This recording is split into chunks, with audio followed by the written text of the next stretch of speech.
In questo tratto di strada in via Unità d'Italia ad Agrigento un anno fa perdeva la vita il giovane Igor D'Alessandro. Il 18enne era a bordo del suo ciclomotore quando, complice l'asfalto dissestato, si schiantava su un autobus che lo precedeva.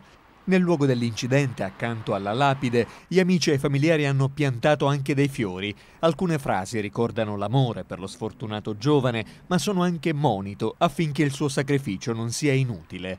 La strada è infatti piena di insidie, buche, avvallamenti in più tratti fino alla zona Asi, passando dall'ospedale di Contrada Consolida, delle buche che sono delle vere e proprie voragini pericolosissime. Da un anno la comunità di San Michele, ma anche i tantissimi che ogni giorno percorrono questa strada, rivendicano attenzione, interventi di sistemazione delle strade, l'illuminazione, ma ancora oggi dagli amministratori nessun atto concreto, a parte qualche rattoppo, nonostante le rassicurazioni e le promesse, così come lamenta il parroco della frazione, Don Enzo Sazio.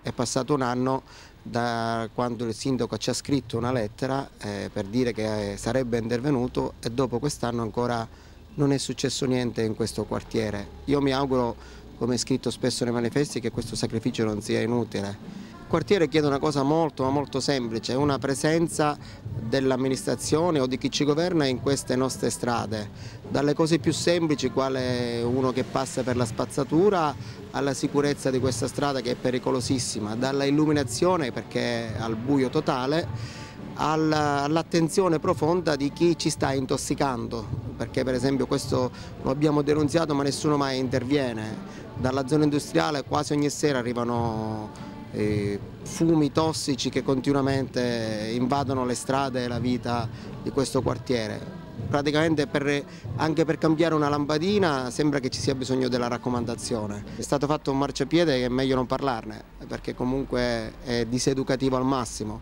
Un marciapiede privo di illuminazioni, costato 110.000 euro per 100 metri.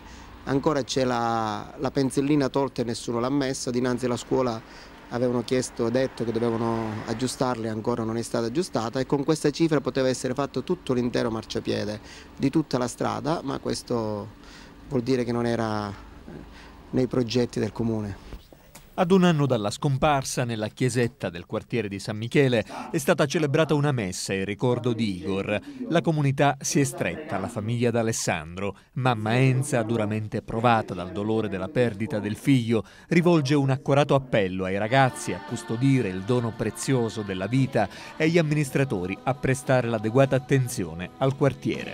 I ragazzi debbono stare attenti per la strada, di avere cura di se stessi, e chi amministra di avere cura delle strade e che devono aggiustare, avere un po' di illuminazione, un po' di cose per evitare questi incidenti, queste cose per i giovani. Che questo sacrificio non sia inutile, della vita che ha perso Igor e altri ragazzi su questa strada, che comunque incidenti ce ne sono stati parecchi.